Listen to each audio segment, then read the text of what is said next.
Hello everyone, আমি রূপম চলে এলাম আরও একটা নতুন ভিডিও নিয়ে। বন্ধুরা, এই ভিডিওটায় আমরা কথা বলতে চলে এসেছি বাংলাদেশের দুটো নাটককে নিয়ে, যেই দুটো নাটক ঈদ উপলক্ষে কিন্তু ইউটিউবে অলরেডি অ্যাভেলেবেল হয়ে গেছে। যদিও বা ঈদের আগে কিন্তু অলরেডি একটা নাটক চলে এসেছিলো, যার নাম হচ্ছে সন্ধ্যে 7টা, যেটাকে নিয়ে আমি প্রথমে আলোচনা করবো। ডিরেক্টেড বাই জিয়াউল হক পলাশ, এবং সেকেন্ড যেই নাটকটা নিয়ে কথা বলবো সেটা ঈদ উপলক্ষেই ড্রপ করা হয়েছে, যার নাম হচ্ছে শেষমেশ, ডিরেক্টেড বাই কাজল আরফিন অমি। তো কেমন লাগলো এই দুটো নাটকের মধ্যে বেশিরভাগই কাস্টিং সেমই রয়েছে।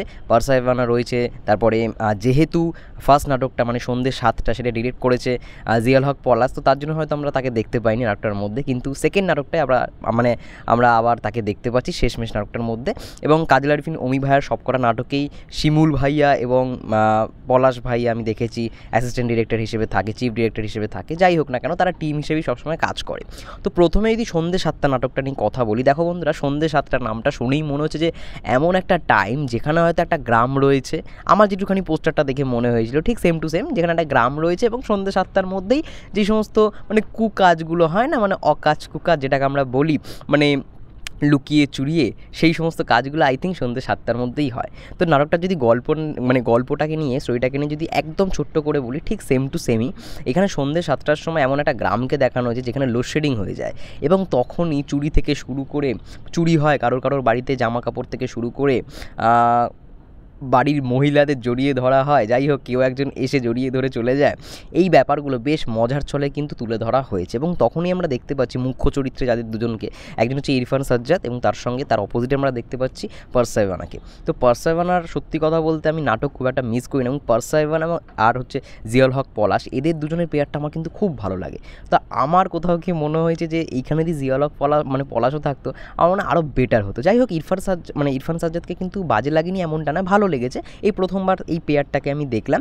তো এইখানে না তারা যখন ওই সন্ধ্যে 7টার সময় অন্ধকার হয়ে যায়, লোডশেডিং চলে যায়, এখানে ইরফান সাজ্জাদ কী করতো, গ্রামের এমন একটা লাইন রয়েছে সেটাকে কেটে দিত, ঠিক আছে, ফলে পুরো গ্রামটা লোডশেডিং হয়ে যেত। এবং তখনই লুকিয়ে লুকিয়ে পারসাইভানা তার বাড়ি থেকে এমনি কি বলবো, কাপড় ফাপড় গায়ে দিয়ে মুখে জড়িয়ে চলে আসতো ইরফান সাজ্জাদের সঙ্গে দেখা করতে। এবার ক্যারেক্টার নামগুলো আমার এই মুহূর্তে মনে নেই, গতকাল রাত্রেই দেখেছিলাম দুটো নাটক পর।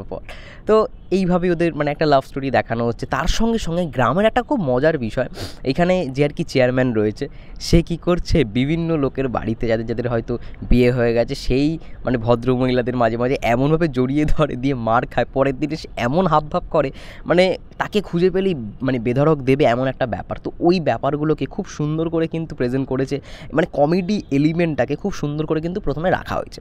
এবারে এই পুরো নাটকটা সন্ধ্যে 7টায় পুরো নাটকটা দেখার পর আমার কোথাও গিয়ে মনে হলো, আগের বছর একটা নাটক বেরিয়েছিল কাজল আরফিন অমি ভাইয়ার, যার নাম ছিল হচ্ছে কিডনি। সেখানেও কিন্তু প্রেজেন্টেশনটা সেম ছিল, যে প্রথম দিকটা কমেডি। কাজল আরফিন অমি ভাইয়ার প্রত্যেকটা নাটকেই দেবে কমেডি এলিমেন্টটা থাকবেই, কিন্তু যেহেতু ডিরেক্টর এখানে জিয়াউল হক পলাশ, তো এইখানে কিন্তু প্যাটার্নটা সেমই রাখা হয়েছে, যে প্রথম দিকটা ফার্স্ট হাফটা কোথাও গিয়ে মনে হবে যে একটা কমেডি এলিমেন্টস কাজ করছে, খুব বেশ কি বলবো, হাসি পাচ্ছে। বিশেষ করে ওই ক্যারেক্টারটা চেয়ারম্যানের যে ক্যারেক্টারটা, ওটা খুব হাস্যজনক একটা ক্যারেক্টার।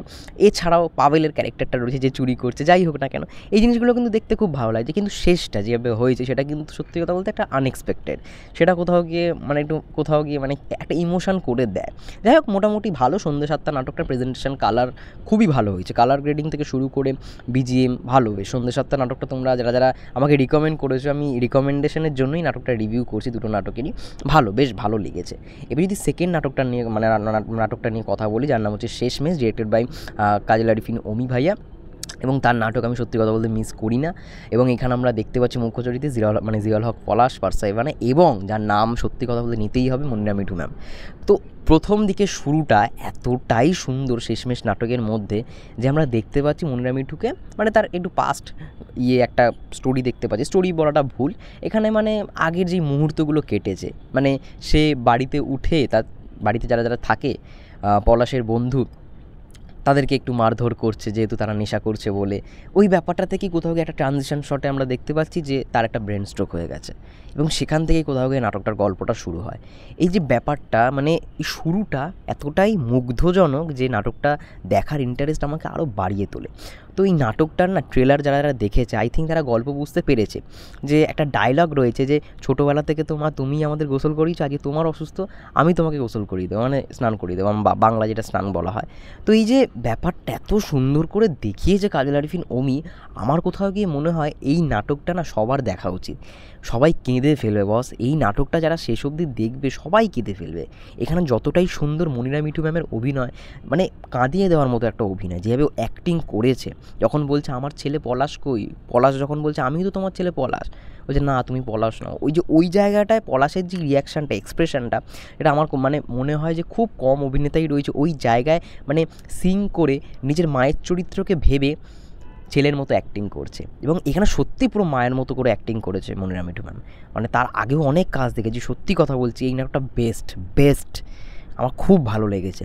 হ্যাঁ, এবার একটা নেগেটিভ দিক রয়েছে নাটকটার ক্ষেত্রে, যাই হোক সেটা পরে আসছে, কিন্তু নাটকটার কালার গ্রেডিং একটু বেটার হতে পারতো। সন্ধ্যে 7টার মধ্যে যেই কালার আমি দেখলাম সেখানে খুব একটা ভালো, মানে ভালো ছিল, কালার ভালো ছিল সন্ধ্যে 7টায়, কিন্তু শেষমেশ নাটকটার মধ্যে সেরকম কালার গ্রেডিং বা মানে কালারিস্টের কাজ আমি দেখলাম না খুব একটা ভালো হয়েছে বলে। পাবলিসিটি ডিজাইন আমাদের কলকাতা থেকেই হয়েছে, একটা ক্রিয়েটিভ টেলস। অনেক পোস্টার আমাদের এইখান থেকে, মানে কলকাতার বিভিন্ন ধরনের যে পোস্টার বড় বড় সিনেমার, জিদ্দার দেবদার সব কিন্তু একটা ক্রিয়েটিভ টেলস থেকেই হয়। তো যাই হোক সন্ধ্যে 7টা এবং শেষমেশ দুটো নাটকেরই মানে দেখলাম যে একটা ক্রিয়েটিভ টেলস মানে ইন্ডিয়া থেকেই হয়েছে আমাদের কলকাতাতেই। কিছু মাস আছে, মানে কিছু মাস আগে কাজল আরিফিন অমি ভাই আমাদের এখানে এসেছিলো, তখনই আই থিঙ্ক সমস্ত কিছু হয়। তো শেষমেশ নাটকটার মধ্যে যেমনটা যে একটা ভালো কমেডি এলিমেন্টস যেমনটা রয়েছে, একটা সুন্দর লাভ স্টোরিটাকে কোথাও কি সেরকমভাবে বিল্ড আপ দেওয়া হয়নি, কারণ এটা পুরোপুরি একটা ইমোশনাল ড্রামা, ঠিক আছে, পুরোপুরি একটা ইমোশনাল ড্রামা। এবং শেষমেশ যে কী হয় সেটা জানার জন্য তোমাদের সবাইকে নাটকটা দেখতে হবে, মাস্ট ওয়াচ। এবার হ্যাঁ, নেগেটিভ পয়েন্ট যেটা বললাম, দেখো বন্ধুরা শেষটা খুবই ভালো, নাটকটার শেষটা খুবই ভালো, কিন্তু আই থিঙ্ক যেখানে শেষ করা হয় সেখান থেকে একটু যদি 1 মিনিট বা 2 মিনিট বাড়িয়ে একটু অন্য কিছু বা তারপরে কি হলো এই জিনিসটাকে যদি একটু অ্যাড করা হতো আই থিঙ্ক খুব ভালো হতো, কারণ শেষটা কিন্তু সবাই ভালো লাগবে সবার, কিন্তু এটা তো আমরা নর্মাল নাটকেও দেখে থাকি এরকম জিনিস, বা সবাই এটা প্রেডিক্টও করতে পারবে।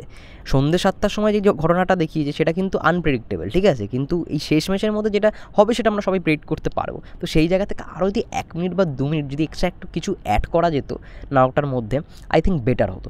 এমনি খুব ভালো, মানে দুটো নাটকই খুব ভালো, দুটোতেই পারসেভানা রয়েছে, পাভেল রয়েছে, যাই হোক না কারণ আরও সাইড কাস্টিং যারা রয়েছে, যারা কাজল আরিফিন অমি ভাইয়ের প্রত্যেকটা নাটকেই থাকে, জিয়াউল পলাশেরও প্রত্যেকটা নাটকেরই থাকে, যাই হোক না কেন ভালো, আমার ভালো লেগেছে পারফরমেন্স অনুযায়ী সমস্ত কিছুই।